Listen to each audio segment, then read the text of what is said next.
Hello, people. Welcome to. You have my hair sticking out. Oh,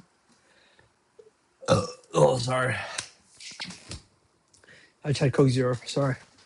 Day 246. 256. I have no idea, bro. Oh, 255. Sorry, 255. Yeah. Today was quite the day. So, what I did today was basically, so I was watching I don't know, like a meeting press conference between Virgil Abloh and this guy named Samuel Ross. These guys are both fashion designers in their respective, places. Samuel Ross used to work under Virgil Abloh.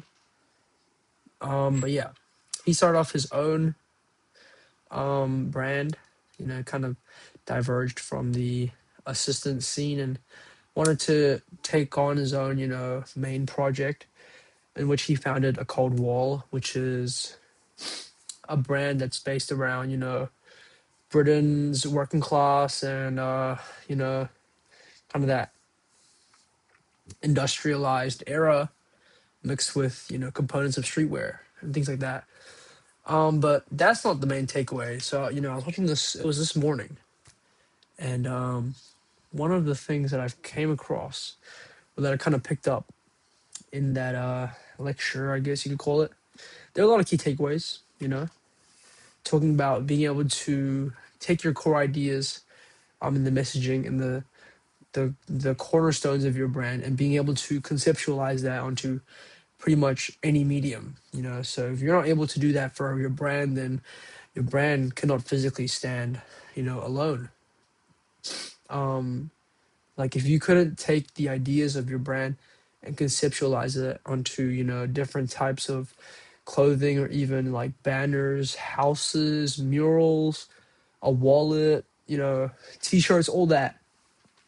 If your brand cannot coexist, across multiple different mediums, then it won't work. No. And so what I did was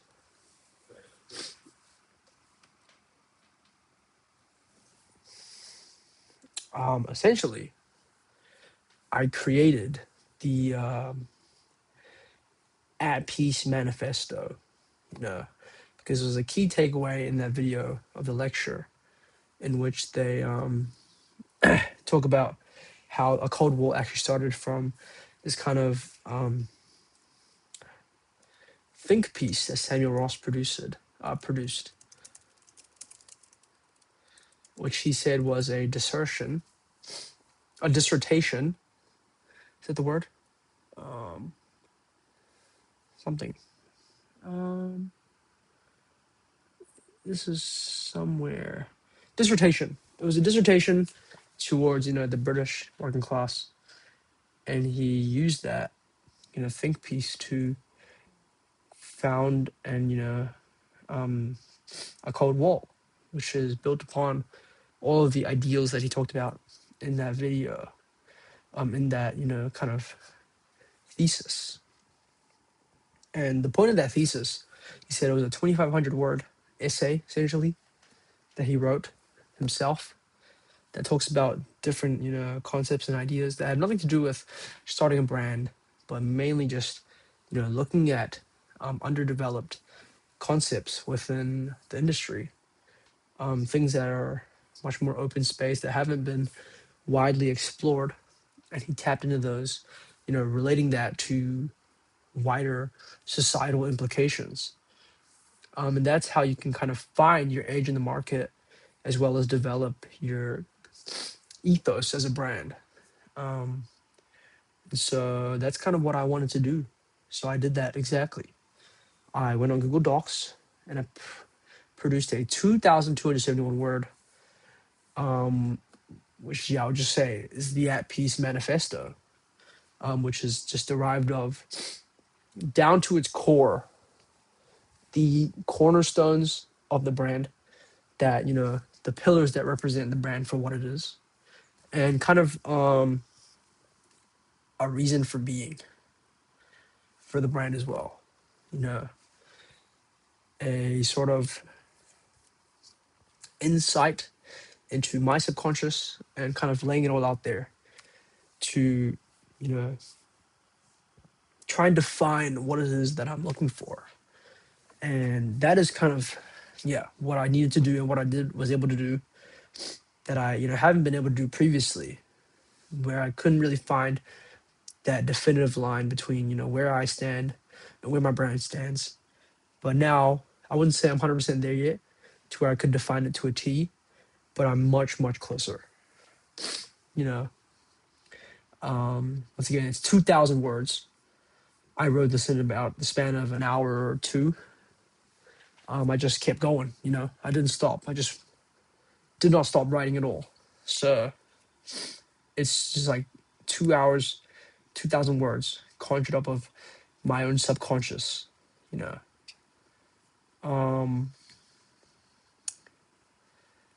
Yeah, it's a lot that kind of ties into who I am as a person. That if your brand, if it can, kind of coexist with your way of being, then that's kind of, you have to find that personal alignment within your brand to really bring it to another level in terms of connecting with it. Because you can only be so well versed in the brand if you're not, entirely a part of it, or you don't have that same passion for it. Like I could be starting a fruit business, but I will never have that passion for fruit that I do for anything else. And so yeah, when it's kind of aligned with your own personality, um, it's easier to define these certain edges and details. Um, a lot of this is tied back to self-expression, sort of a lazily nature of self-expression, things that are tied to culture, the, you know, I think I wrote it somewhere. Um,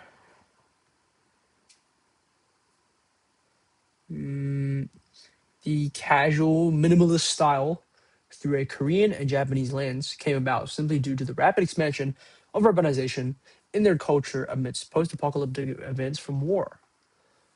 Things like that, you know, that how the Japanese culture, in terms of not only their fashion but their morals and things like that in the Southeast Asian countries, how those have had an impact on me in terms of who I am and the way I dress.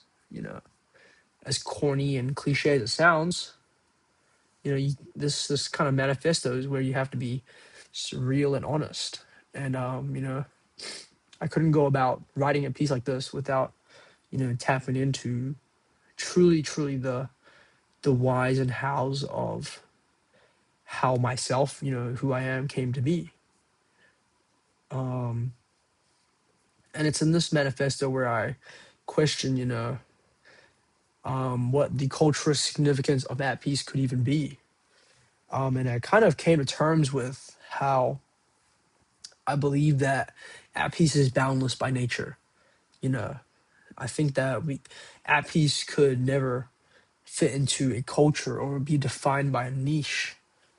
And as sad as that sounds, or as bad as that sounds, I think that might be our genuine market competitive advantage. Not that we are not definitive and that we appeal to everybody, but the point is that we are not like specifically, you know, held together, or we're not attributing our entire identity to something already pre-established and a culture that is already, defined, because once you define yourself, you create these barriers. Um, but once you realize, that you are not, there's no restriction, you don't have to be restricted to these norms, that you are essentially infinite, you know, in your way of being. Like I talked about in the last video with personal brands, and how, since you're not attributing anything to your name, you simply get to exist in any realm that you desire. And that's kind of how I see it with At Peace as well. That we are effervescent. We are constantly, we are everywhere and nowhere at the same time. We can be high energy, and we are never stagnant. Um and that stems from a belief that I have in myself, that I believe I am also infinite, that I'm not bound to anything, and that since I cannot be defined or held against a specific, conceptualized, definitive, subject, therefore I'm free, and I continue to, be who I am, and I could be anything I want to be, but in the end, I'm not defined by anything. I am merely just me. Um, and obviously that will have a heavy part, that will contribute a lot to At Peace in itself. Um, what else did I write?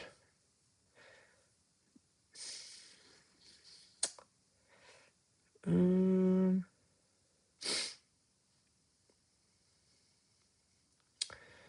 but yeah, this brand kind of does reflect a lot of self-expression. But what I dived into that I haven't really been able to, that I never really got to establish before is, that I believe that we are not really imposed by those, already, once again, defining cultures like avant-garde high fashion.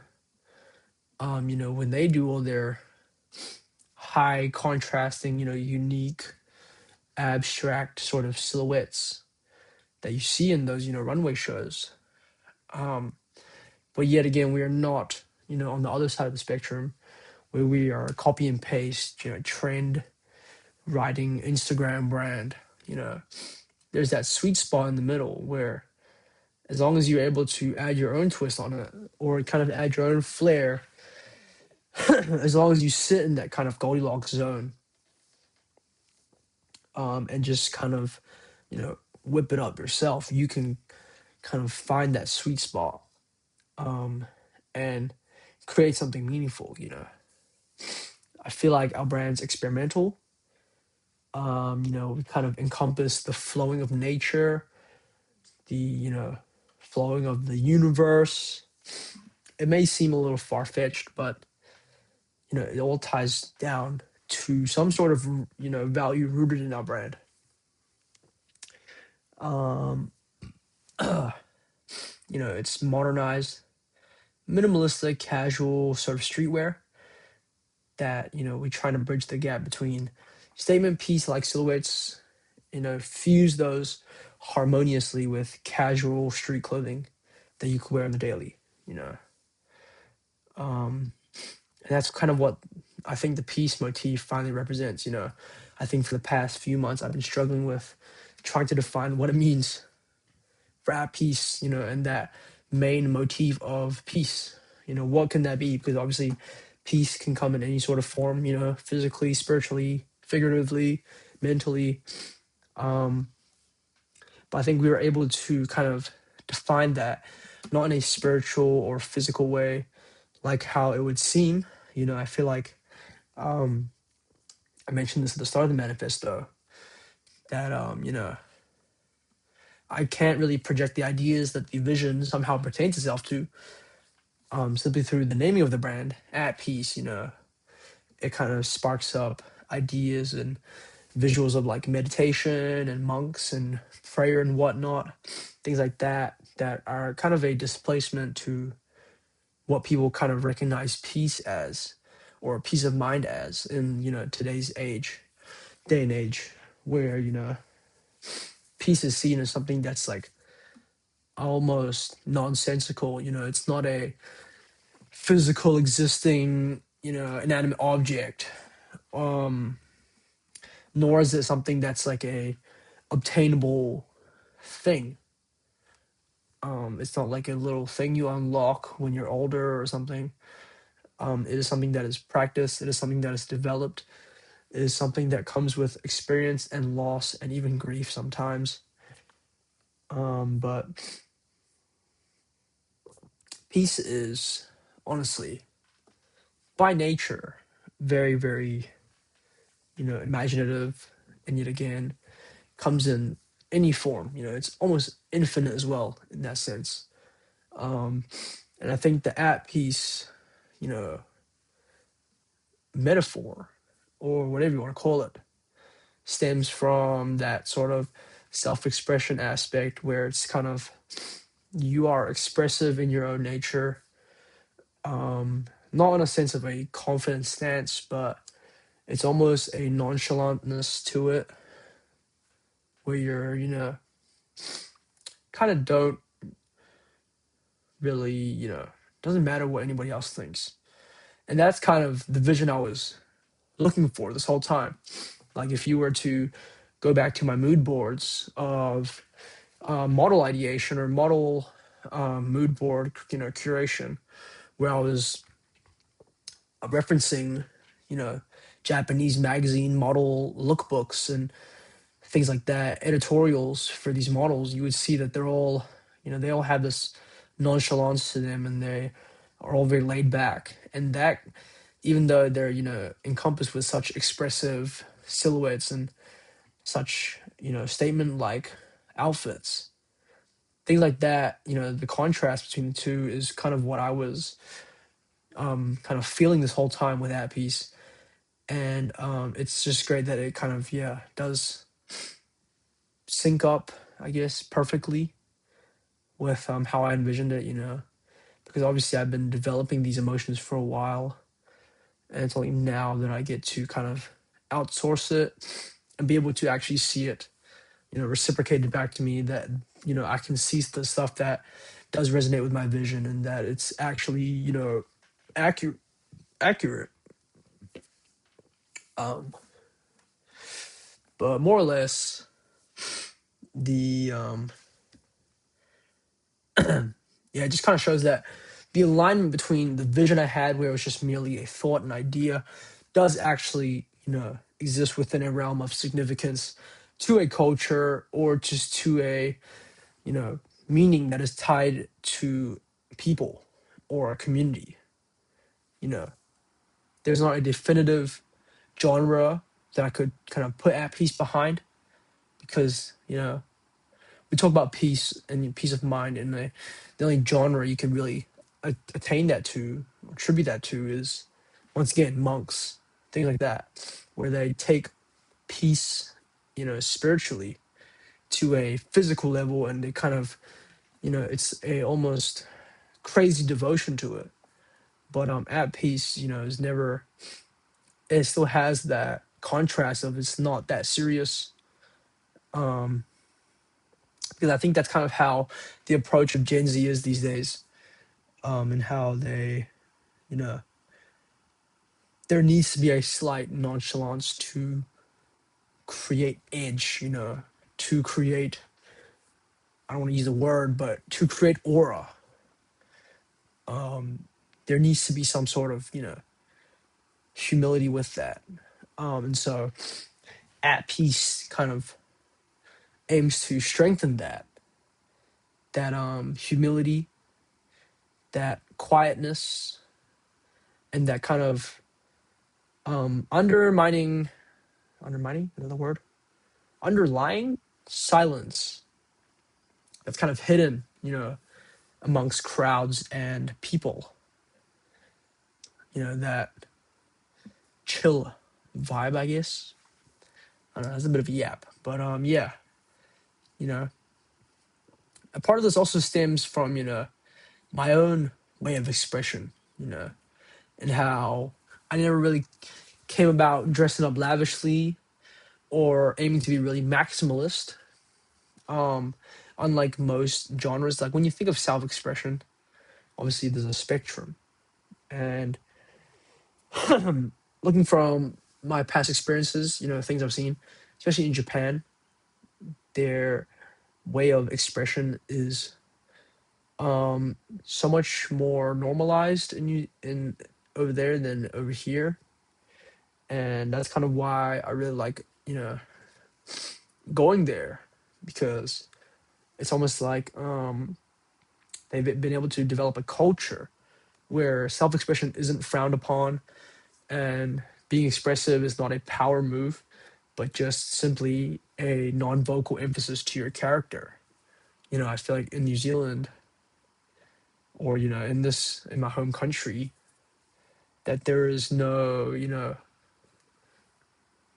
desire to stand out anymore or fit in. And I guess you could say, contradicting my statement, where I want people to stay humble, or have that humility to not want to be too over the top. App He's kind of counteracts that with their, with what, like I said, the expressive silhouettes of the garments, and how only I can really only describe it in like a Gen Z way. It's like you're not doing too much, but the aura's still there. You know, um, and that is essentially the premise of the visual aspect of, I think, what At Peace brings. And so, by when I created this manifesto, I think it's so much easier now for me to be able to move on forward, now that I've determined and established these key cornerstones of what the brand is, kind of built up upon, and what it represents. So now when I'm designing, um, you know, I can attribute, it's kind of like a potion, a formula. You're attributing pieces of experiences that you've had, that come with that esoteric wisdom, and the insight that only you can get through such events. Combine that with key core morals, and you can create a significant message that can be visually, represented through your piece. And once I kind of have the backbone of all those, aka what I just said, it's easier to design pieces that feel more culturally significant to the brand, and that do align with the messages I'm trying to portray, as opposed to trying to just find outer world references that um from just the naked eye they look intriguing, but they're no more than just trend writing, basically. And so, yeah, from kind of moving forward, I think that I'll be able to look at a piece or a core message and be able to create something out of that a little more easier, um, and that the piece becomes less vague and a little more specific, although it won't be as sophisticated, because of its I guess nonchalant nature, where it's expressive but in a way that's minimalistic. So it's shows signs of humility, um, and it's obviously all intentional. It's designed by choice, and how even myself couldn't really fathom going to levels of depth in an outfit just to go outside. It doesn't throw shade to the genres who do maximalize on accessories and whatnot and dressing up, such as like punk rock, emo grunge aesthetics, when they use really monotone color palettes where they just stick to one straight color. Or, you could look at gyaru girls in Japan, where they're maximizing on rainbows and whatnot, and, My Little Pony. things like that, which are actually prevalent still in today, in their country, which is what I noticed, which is kind of what helped me to write majority of this manifesto is, yeah, just seeing those experiences. Because without going there, I would have never even known or, gained the knowledge there of their kind of fashion sense. And you go there and everyone's just mocking you, like, because they're so well put together in terms of the outfit. They care about every minor detail. They probably, like, doing all sorts of care to kind of perfect their public image. And that's a level of self-respect that I resonate with, and I don't see very much anywhere else, which is why, you know, Japan definitely seems like a place I'd want to reside in for a big part of my life. It'd be great. A dream would be to open up a store there, run my own retail pop up. Like, that would just be truly, truly, truly the dream. But yeah, that's all I really had to say today. That's kind of, the majority of the big recap is to most of the manifesto. It's 3 pages of just recap. And a lot of it talks about, you know, going into key morals, but then trying to highlight and emphasize on the, reasonings for being. Why we're just constantly diving deeper and deeper. Why? This happened, but why did that happen? Why did that happen? That caused that, and why did this happen to do that? And how did this, come about? Um, yeah, it might not be a great manifesto, but what matters is that it was effective in doing this job of helping me to align myself better with the brand and what it stands for. So going forward, coincidentally, you know, all that I stood for, all that I stand for now, still manages to align with the visual kind of ideas that I had for the brand.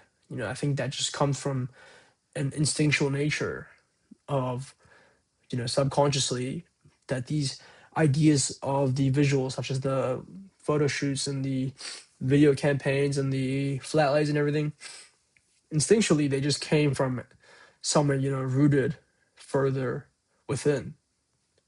That these ideas that I'm trying to develop and display are, things that were projected from the utmost, deepest layers of my soul.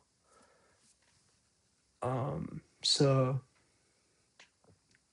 yeah, it's great that it just still lines up so that, now I don't need to really start over again and try to redevelop myself into a new path.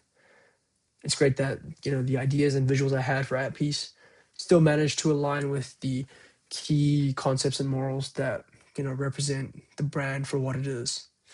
So, moving forward, we will continue to develop our ethos, establish it, define it, although we are, indefinite by nature. We still, I want to be able to figure out, even if it doesn't really practically make sense, I want to figure out kind of where the brand lies. Because, there's no original idea under the sun. Everything is a reference to something. I'm trying to get to the roots of where At Peace truly came from. So, yeah, this is day 255. Yeah, I will see you guys in the next one. Peace.